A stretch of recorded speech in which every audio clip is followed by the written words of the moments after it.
Joining me today is a gentleman that has been working on the New Bedford Jazz Festival for, well, quite a while. 8 years. 8 years. And he is a gentleman who has been involved pretty much all that time.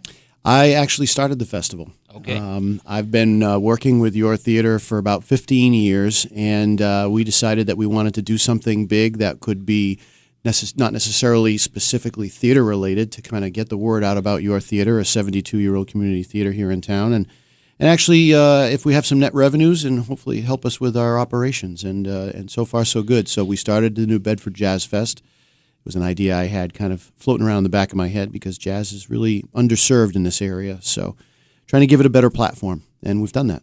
And that voice you're hearing is Eric Paradise. It is. Founder of the Jazz Festival. Yeah. Tell us about this year's festival, first off, Eric. Well, we're really excited. June 15th, it's on Pier 3 where the Black Whale is, at the base of downtown, on the working waterfront. We've got a huge tent, 200-foot tent, with food trucks, a full bar, artist market curated by New Bedford Art Museum. We've got a main stage with 3 great acts. We've got the South Coast Jazz Orchestra, who is a 17-piece big band with all regional artists, run by Bob Williamson out of the Symphony Music Shop in Dartmouth. They've been with us every single year. And they represent such an important part of the evolution of jazz that a big band represents, that we really enjoy having them back. And the fact that they're really all local and regional artists really helps. And Bob has been a big supporter of the Jazz Fest and his shop at Symphony Music. So we're really proud to have them back. And then we shift right into what we were calling this year a New Bop Review. Alan Bernstein and the New Bop Review featuring Marcel Gauvin, who has local roots as well. Marcel does. She's a fabulous vocalist. But they've got a 4-piece put together that is really going to represent what people think of when they think of jazz, in my opinion. And it's going to be not elevator jazz, not sleepy jazz. It's going to be rockin' jazz that gets you moving, gets you standing, but at the same time is not going to make your brain hurt. and that's what we try to achieve with all our acts, actually. We really want to entertain people, but we want the casual listener to come and feel comfortable listening, but also for our jazz purists that they're satisfied that the quality of musicianship is top-notch, and it is. And it goes on from there. There's going to be some Latin jazz. And Grupo Sazon. Yep. It is a varied program. Does the music start at 2 or is that 3? The gates open at 2, and then the first band, the Scruffy Aristocrats, which are a walking band, so a la New Orleans, they'll be walking around, entertaining people to get things moving. They're awesome. They're a lot of fun out of Providence. So they'll get things going, and then they'll start probably around 2:15. And so it's a ticketed event. You purchase tickets at the pier? You can. The day of, you can purchase a ticket for $25. However, right now we are running an early bird special. So if you buy your ticket by this Friday, the 31st, in any of our outlets, either through the JazzFest website, newbedfordjazzfest.com, or at Symphony Music Shop in Dartmouth, across the street from Stang, you can get a $15 ticket. It's a huge discount, and we offer that every year, and it only lasts through this Friday.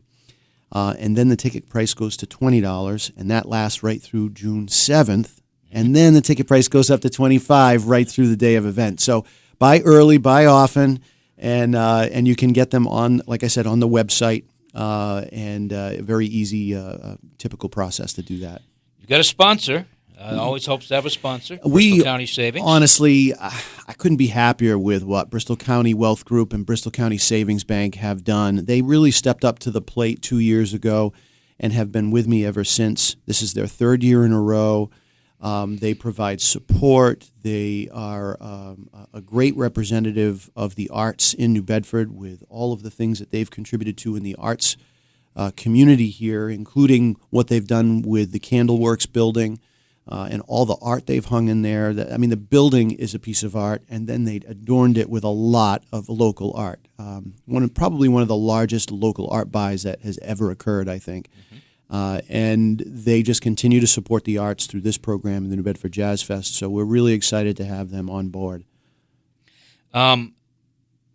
This festival, this one-day festival, has it had other kinds of shapes and sizes? Was it more than one day at one time? Has it always been a one-day thing? Well, 25 years ago or so, Neil Weiss, who's one of our producers and supporters from Whaling City Sound, had been involved with another New Bedford Jazz Festival, and I wasn't involved with that, so we're really kind of separate. But this particular festival has always been a one-day thing, 5 hours, 5-6 bands, and the thing that I think that separates our festival from most jazz fests is that we stick to jazz or some form of jazz. So anything that's in the jazz parameters, I would say, you're going to hear and see at our festival. A lot of jazz festivals, in order to draw traffic and try to keep their festival going, have floated genres. A lot of pop, a lot of blues. Listen, I love all of that. I think it's great, and I support those festivals that do that. We've kept our festival shorter, a little smaller, more intimate, but at the same time really staying in that parenthetical that we think is jazz.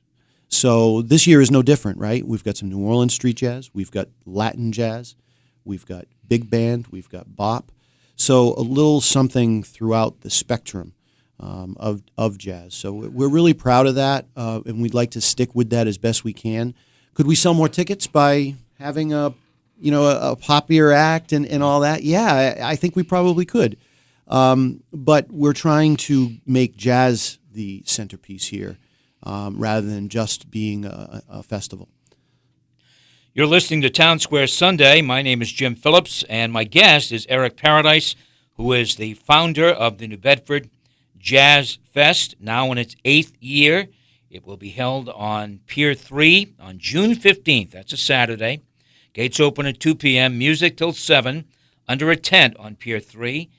And we all know that weather in New England is never a sure bet. No. So you got a tent. We've had rain before, and I'll tell you, I would say 60% of our audience still came out, and the ones that did came out were happy they did because they were dry as a bone that whole day, and the event went great. So we're not afraid of the rain at all for this event. In fact, our parking is free, and through the cooperation with C Streak, who runs the ferry service on the State Pier right next to Pier 3, we are getting free parking in the Whale's Tooth lot, so you can drive directly to Whale's Tooth lot, get out of your car, step right into a dry shuttle bus, and within 3 minutes you're on the pier. So we've got you covered in a lot of different ways. One thing we want to try to stress that this is a family-friendly event. Kids are encouraged to come, so much so that if a paid adult or a ticketed adult brings a child who's 15 or under, they come in absolutely free. So we really want to emphasize that. Well, usually it's like 5.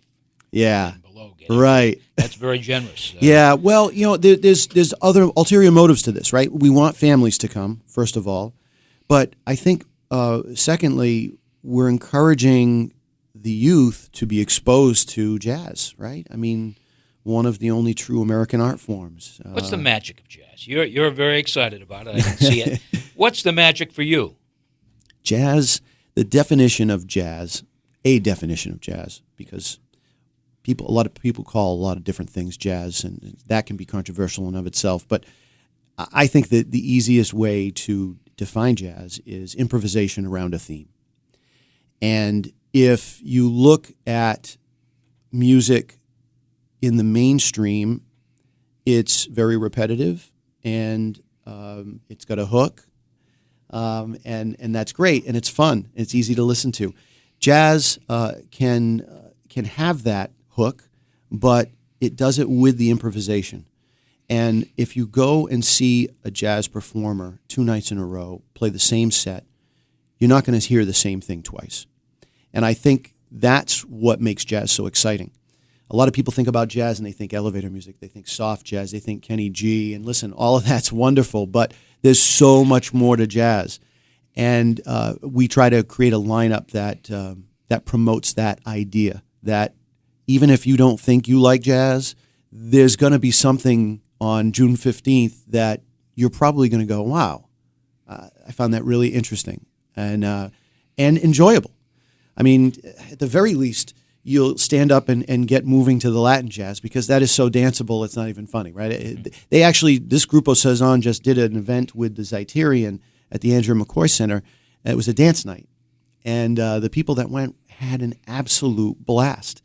We hope that that momentum will carry through and bring those people to New Bedford Jazz Fest. So jazz to me is just something a little extra that music has to offer because of the improvisation side. And there'll be, food trucks available, be refreshments available. Yeah, we love the food trucks. Oxford Creamery brings in their truck. And we've got 2 more trucks. I'm sorry, I'm ill-prepared with the names of those trucks, but interesting foods. We've got some normal stuff, your lobster rolls and your hamburgers, but there's also some of those more interesting kinds of foods that'll give you that nice snack or a full meal while you're on the pier. And we've got a full bar. Freitas Package does a great job with the bar service. So mixed drinks, wine, beer selection. So a little something for everyone. So a little history here. Why did you feel that New Bedford would be a market for a jazz festival?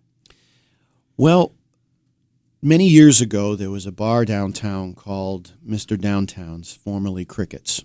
And every Monday at the House of Brews, they had a Monday night jazz event. And they was like the only one in town that was doing it. So I was talking to people, and I say, where can I see more jazz? And it just didn't exist. And then I started hearing about the rich jazz history that New Bedford has. Names like Bobby Green, and so many more. Tavares. I mean, there's a lot of history here, and a lot of music history. A lot of music history in general. Yeah, that's right. But the jazz one is the one that was kind of kept in the closet, so to speak, right? So there were just not enough venues, and restaurants have a hard time paying bands going rate, living wages, and to draw in crowds. So the New Bedford Jazz Fest is an opportunity to pay a living wage to these artists and help to identify the jazz audience that is in this region, because we pull people not just from New Bedford, not from just greater New Bedford, not just from the South Coast, but Rhode Island, the Boston area, and all the way out to Worcester. So we're real happy with the results that we've gotten, and that's the reason we started it, because we wanted people to have a place to go. And proceeds from this event, we'll go explain maybe a little more in detail where's that money going? Well, Your Theater, which is a 72-year-old nonprofit community theater, is the fiscal agent for this event. We present this event essentially. I'm a member there, volunteer there, etc. So the proceeds of this event primarily go to make sure that Jazz Fest happens next year, and then any net proceeds go towards the operation of the theater. And the theater has been around for 72 years and has never had a permanent home, and we finally have one. We partnered with Whale, Waterfront Historic Area League. They're the lead on the reconstruction, rehabilitation, and reuse of the historic First Baptist Church on William Street in the center of downtown across from City Hall. As a matter of fact, just this morning at 8 o'clock this morning, the lantern just went up on that historic steeple. Yeah. And this morning. Right. This morning, yeah. This morning, this Thursday, this past Thursday morning. And that was a really exciting event. So it's on the city seal.